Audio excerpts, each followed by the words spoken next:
طلاق یقیناً مباح چیز ہے، مگر فرمایا گیا کہ مباح چیزوں میں سب سے زیادہ خدا کی بارگاہ میں اگر ناپسندیدہ عمل کوئی ہے تو طلاق دینا۔ عرش الہی ہل جاتا ہے، وجہ شرعی جہاں ہو وہاں طلاق کی اجازت دی ہے، اور اس کے بھی طریقے بتائیں۔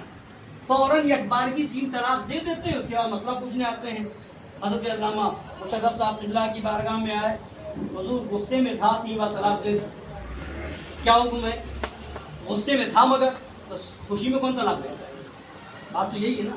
حضرت سید صاحب اللہ کی بارگاہ میں آئے، ایسا ہو گیا، پہلے نہیں مسئلہ پوچھتے ہیں، اور یہ سب ایسا عام ہو چکا تھا، لوگ اس کو معاذ اللہ رب العالمین بہت ہلکا سمجھ رہے تھے۔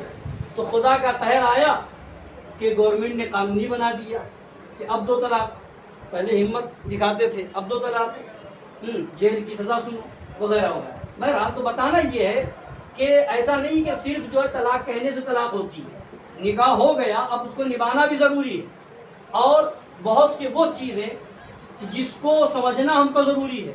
لوگ عام طور سے لاپرواہی برتیں گے ایمان و عقیدے کے معاملے میں، گئے اذان ہو رہی ہے، سنا نماز کا بڑا شوق ہے تو چلے گئے، نہ امام کو دیکھا، نہ مسجد کو دیکھا، نہ مؤذن کو دیکھا، معلوم بھی نہیں کیا، پیچھے کھڑے ہو گئے، اللہ اکبر۔ دیوبندی ہے، اس کو اگر مسلمان سمجھ کر کے نیت باندھی، اس کے پیچھے نماز کی نیت باندھ لی، اس کے پیچھے نماز ادا کر لی تو کفر ہو گیا، اب طلاق کہنے کی ضرورت نہیں، طلاق ہو گئی۔ اب آپ لاکھ میں یہ سمجھے نکاح ختم ہو گیا آپ کا۔ اسی طریقے سے یہاں تک کہ کچھ لوگ کہتے ہیں کہ ہم یا کچھ یہ بہانہ بنا، پتہ نہیں مسلمان سمجھاتا کہ نہیں سمجھاتا۔ سرکار اعلیٰ حضرت رضی اللہ عنہ کی جگہ یہ بھی فرمایا کہ پیچھے نماز پڑھنا، کسی وہابی دیوبندی کے پیچھے نماز پڑھنا، اب اس میں پوچھنا کیا کس مسلمان سمجھا تھا کافر؟ ظاہر اس کا یہی ہے کہ مسلمان ہی سمجھا ہے، اگر کافر سمجھتا تو اس کے پیچھے نماز پڑھتا ہی نہیں۔ اگر جس کو ہم کھلے عام کافر سمجھتے ہیں غیر مسلم ہیں، عیسائی ہیں، ہندو ہیں، پنڈت ہے، وہ اگر کھڑا ہو جائے کسی سے کہے جاہل سے جاہل ہو آدمی ہو، نماز پڑھ لو، نیت باندھ لو، جماعت ہو رہی نہیں باندھے گا، کیوں؟ معلوم ہے کہ کافر کے پیچھے نماز نہیں ہوتی۔ تو ظاہر یہی ہے، نماز کے لیے نیت باندھنا۔ لوگ حج کے لیے جاتے ہیں، مسئلہ بتانے کے بعد بھی یا نہ بھی پوچھنے بھی نہیں جاتے، اور گئے ارے کعبہ شریف ہے، حرم شریف ہے، یہاں جماعت سے نہیں پڑھیں گے۔ جماعت کا سرکار مظہر اعلیٰ حضرت تحریر فرمایا کہ وہاں ثواب لینے، جماعت کا ثواب لینے جاؤ گے ایمان چلا جائے گا، اور یہ سوچ کر کے کہ ہمارا ایمان بچ جائے اس لیے وہابی کے پیچھے نماز نہ پڑھو، اپنی الگ نماز پڑھ لو، جماعت سے زیادہ ثواب مل جائے گا۔ نعرہ تکبیر، نعرہ رسالت، علماء اہل سنت، مسلک اعلیٰ حضرت۔ اس طریقے سے تو وہابیوں کے وہاں رشتہ داریاں ہو رہی ہیں، دعوتیں ہو رہی ہیں، کھانا پینا ہو رہا ہے۔ حدیث پاک کا صاف اور واضح حکم ہے کہ لا تآکلوہم ولا تشاربوہم ولا تجالسوہم ولا تناکحوہم، اور تفصیلی حدیث پاک ہے، نہ ان کے ساتھ کھاؤ، نہ ان کے ساتھ بیٹھو، نہ ان کے ساتھ پیو، نہ ان کے ساتھ شادی بیاہ کرو، نہ ان کے وہاں جاؤ، اور نہ ہی ان کے پیچھے نماز پڑھو، نہ ان کے ساتھ نماز پڑھو، نہ ان کے ساتھ نماز پڑھو، نہ ان کے جنازہ پڑھو۔ تو یہ سارے احکام قرآن و احادیث میں موجود ہیں، شریعت مطہرہ کا حکم موجود ہے۔ وہابیوں کے وہاں دعوت کھانا تو بہت دور کی بات، سرکار اعلیٰ حضرت رضی اللہ تعالیٰ عنہ فرماتے ہیں جس شادی میں، جس محفل میں وہابی شامل ہو، جان بوجھ کر کے گیا، وہاں پر دعوت کھائی، تو امام اگر وہاں چلا گیا، بال اتفاق اگر گیا، معلوم نہیں تھا، جانے میں گیا، تو فرمایا تب تو وہ توبہ کر لے، اور اگر بارہا ایسی شرکت امام کر چکا ہے اور یا پھر وہ ایسی شرکتیں کرتا رہتا ہے، اب جب معلوم ہونے کے بعد کہ اس میں وہابی تھا، توبہ کرنے سے انکار کرتا ہے، تو اب وہ امام امامت کے لائق نہیں ہے، اسے امامت سے معزول کیا جائے، اور اس کے پیچھے نماز پڑھنا ثواب تو دور کی بات، اس کے پیچھے نماز پڑھنا گناہ ہے۔ تو جب امام کا یہ حکم ہے تو کیا عوام بچ جائے گی؟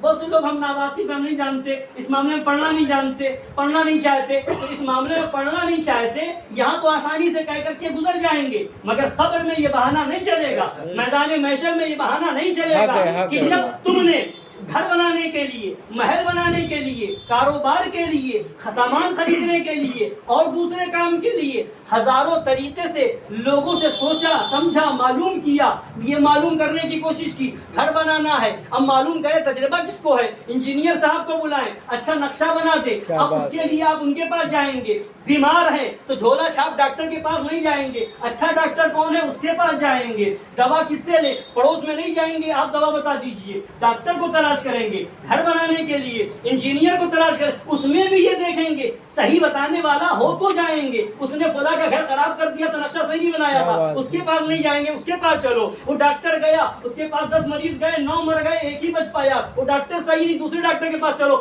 اسی طریقے سے مسئلہ پوچھنے سے پہلے یہ بھی دیکھ لو کہ مولوی شریعت کا فتویٰ بتانے والا ہے یا طبیعت کا فتویٰ بتانے والا ہے، عالم حق ہے یا بک کر کے فتویٰ دینے والا ہے، نذرانوں میں بکنے والا تو نہیں ہے۔ جیسے جھولا چھاپ ڈاکٹر ہے ویسے ہی جھولا چھاپ مولوی بھی ہے، حق کہنے والا، شریعت کا مسئلہ بتانے والا، فتاوی رضویہ اعلیٰ حضرت کے مسلک کے مطابق فتویٰ دینے والا ہو، حکم شرع سے آگاہی کرنے والا ہو، چہرہ دیکھ کر کے نہ بتانے والا ہو۔ ایسے کچھ تو یہ بھی دیکھتے ہیں نا کہ فلاں عالم صاحب کے پاس چلو، وہ ہمارے حساب سے بتا دیں گے، وہ ہمارے تعلقات ہیں، وہاں چلو وہ ہم سمجھ لیں گے ان کو۔ اس طرح کے ایک جگہ ہم گئے، بتا دیتے ہیں، ہوتا ہے ایسا۔ ایک جگہ ہم گئے تو پتا چلا کہ امام صاحب سے لوگوں نے کہا نکاح پڑھا دیجیے۔ امام صاحب نے کہا کہ نہیں، وہ دیوبندی لڑکا ہے، وہاں ہم نکاح نہیں پڑھائیں گے۔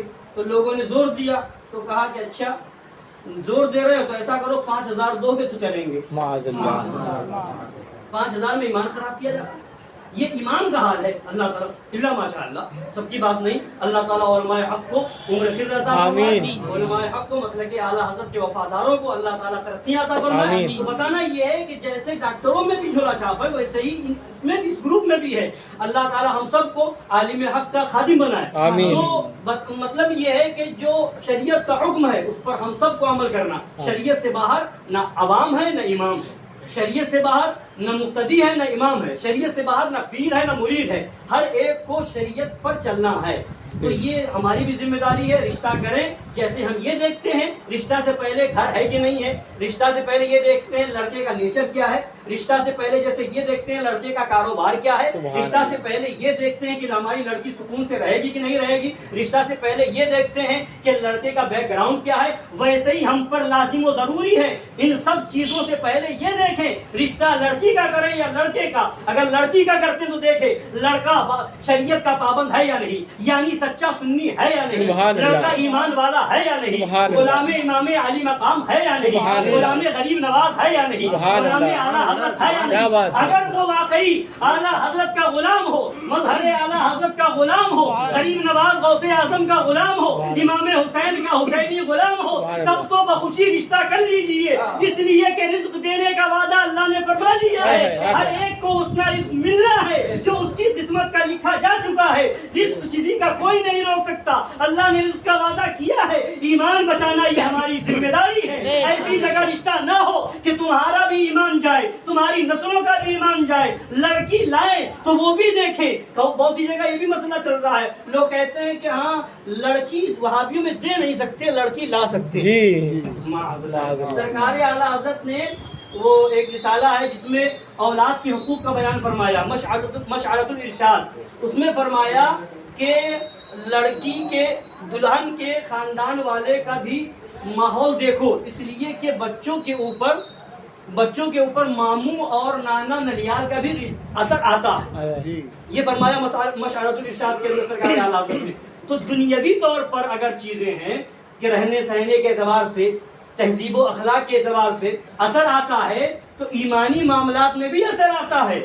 تو یہ بھی دیکھنا ہوگا کہ جس گھر سے ہم لڑکی لا رہے ہیں، دلہن لا رہے ہیں، وہ بھی سنی ہے یا نہیں، وہ بھی امام حسین کی کنیز ہے یا نہیں، خاتون جنت کی کنیز ہے یا نہیں۔ اگر ہے تو وہ اس کو قبول کریں، اور اگر نہیں ہے تو ایسے رشتے کو لاد مار دیں، اس لیے کہ اللہ تبارک و تعالیٰ کی بارگاہ میں ہمارا یہ بہانہ نہیں چلے گا کہ ہماری مجبوری تھی ہم نے کر دیا، ایسا معاملہ تھا ویسا کر دیا۔ نہیں، ہر ایک پر لازم ہے کہ پہلے یہ دیکھے، بنگلہ بعد میں دیکھے، خاندان کے اور معاملات بعد میں دیکھیں اور کاروبار بعد میں دیکھیں، ایمان و عقیدہ پہلے دیکھیں، بے شک۔ چونکہ بنیاد یہی ہے۔ اور اگر یہ دیکھے بغیر نکاح کر دیا برائے نام سنی کا وہابی سے، چاہے کوئی بھی دیوبندی ہو، لڑکا دیوبندی یا لڑکی دیوبندی، لڑکا وہابی یا لڑکی وہابی، کوئی بھی ہو، ایک طرف سے کوئی بھی اگر وہابی ہے دیوبندی ہے تو صاف فتویٰ اس کا یہ ہے کہ نکاح ہوگا ہی نہیں، بے شک۔ اور جو کچھ ہوگا وہ زنائے محض ہوگا، اور اس سے جو بچہ پیدا ہوگا وہ ولد الزنا ہوگا۔ لہذا اس سے یہ سب بھی ہمارے ذہن میں رہنا چاہیے۔ اللہ تعالیٰ ہماری ان باتوں کو قبول فرمائے اور ہم سب کو عمل کی توفیق عطا فرمائے، آمین برحمتک یا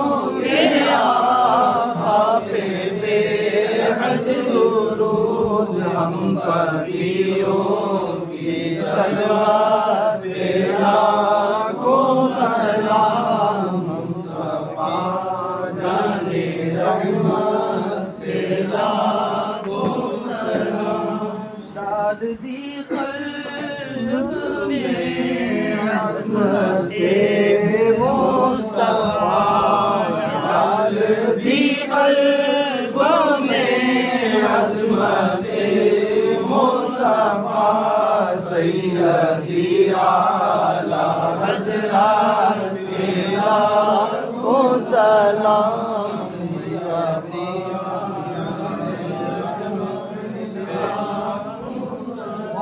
خواجہ رضا حمید و مصطفیٰ، غوث و خواجہ رضا حمید و مصطفیٰ، پنجے گنجے ولایات لاکھوں سلام، مصطفیٰ جان رحمت لاکھوں سلام، میرا ہی رحمت پہ دعویٰ نہیں، میرا ہی رحمت پہ دعویٰ نہیں، شاہ کی ساری امت پہ لاکھوں سلام، مصطفیٰ جان رحمت پہ لاکھوں سلام۔